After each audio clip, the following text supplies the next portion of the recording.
from a Cinema 4D tutorial on how to add gravity and dynamics to Cinema 4D.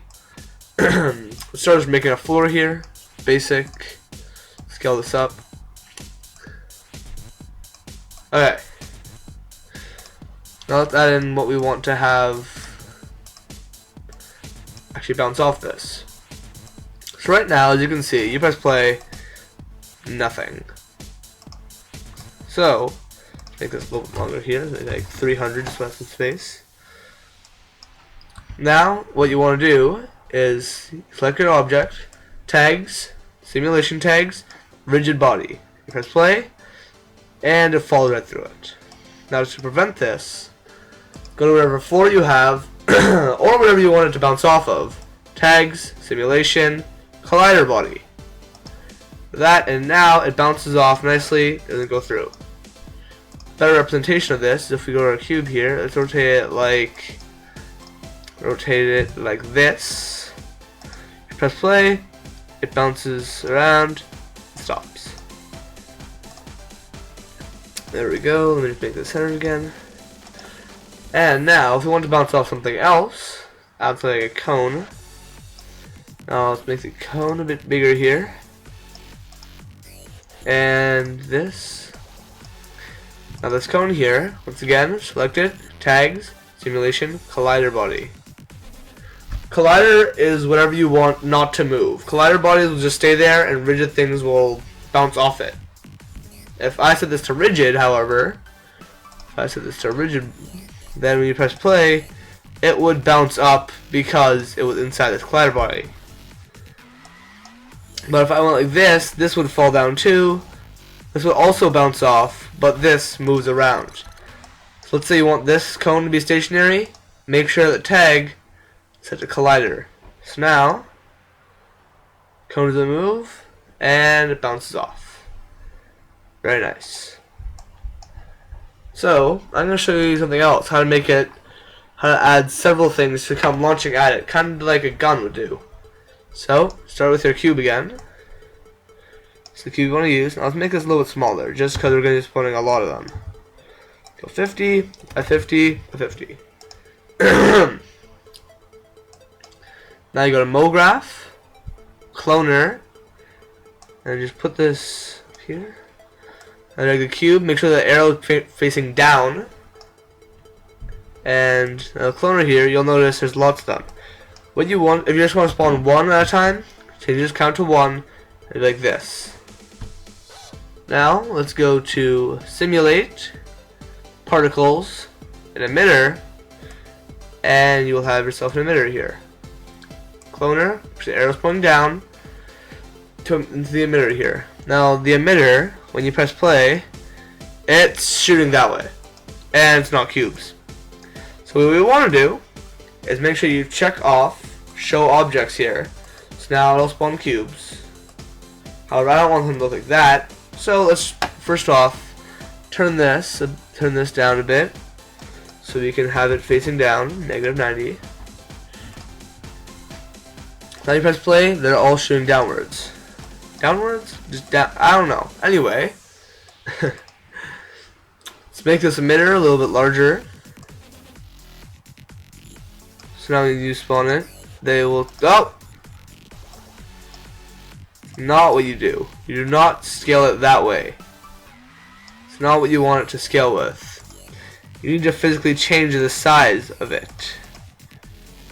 You don't want to change the scale because that will change everything underneath it too. 100 by 100. Now, that is still very small. So, should like this. There we go. Spawn a little wider of an area. Beginning. But still, I think 700 by 700 is a little more reasonable here. Now these cubes, that doesn't look very realistic of it dropping. Yeah. Seems legit. So what you want to do, with your particle and the speed, we're going to turn that up to about 800. 800 isn't the speed that you would really drop something. It's a little bit slower. However, it's good for this tutorial. If you're going to drop something, I would suggest about 1,000 to 1,500. See here, we put it on 1,000. Just a little bit slow. However, you put 1,500, it actually looks like you're probably dropping it. Just experiment with that, see what you like. For this, we're gonna start with 800. Let's move this emitter up a bit. Now what you want to do is go to the cube, and once again, tags, simulation, rigid body. So let's play here, and all the cubes will bounce off. Looks pretty nice. You look, everything shows up in the render, and that looks pretty good. Now you can change this to whatever you like. Now what I'm going to do actually, let's get rid of this cone. The cone's not needed anymore. Let's go to the cloner here, bring this back to the first frame. Cloner. Now we're going to make it so it turns a grid array. So it'll be a 3 by 3 by 3, like a large cube of smaller cubes. Now, since I don't want it to spawn a bunch of these, but still they'll look pretty cool because when they touch each other, they fall apart too. So now you have this. However, I don't want this. Back to the beginning. I want to spawn 1, let's say. So I'm gonna make it so it starts at 0 frames and ends at 1 frame. So it spawns 1. And as you see, falls like this. Now what I'm going to do here is I'm going to add in some text. Let's add in basic text here.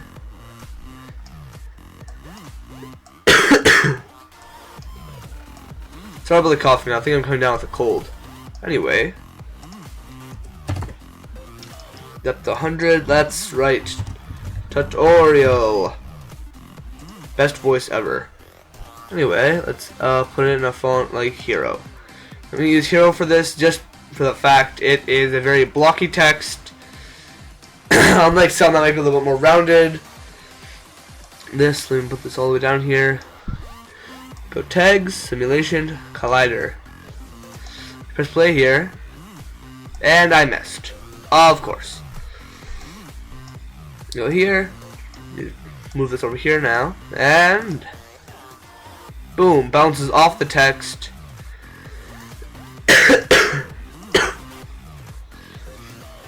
Look pretty nice. If you have a lot of smaller cubes, you can do that. So let's have this again. Put it back to linear, the count of 1. And let's make it so once again it spawns a lot. Let's center this again here. There we go. And emitter, we're gonna make sure that this, let's put it to 30 frames. At 30 frames it will stop emitting stuff. So now these cubes will bounce off of text like this. At 30 frames it stopped. Now if you want to spawn, let's say here, I don't want it to spawn for more frames, I just want it to spawn more of these. So let's put it at 100 and 100. So now as you can see it spawns a lot more of them. And they're all bouncing around like that. And now look what you have. A bunch of cubes all bouncing around. So that was the basics on how to use dynamics and gravity in most ways that you'd find how you'd actually use it. And let's just make this go faster. 1,000. No, let's go 2,000. Why not? Not 20,000. That just, I've tried it. It's not, it doesn't show up. Let's go a little faster here. Look at this. One more cubes. Why not? Finale! The grand finale. 1,000 cubes. And it's lagging. It's lagging. And now we have a large amount of cubes.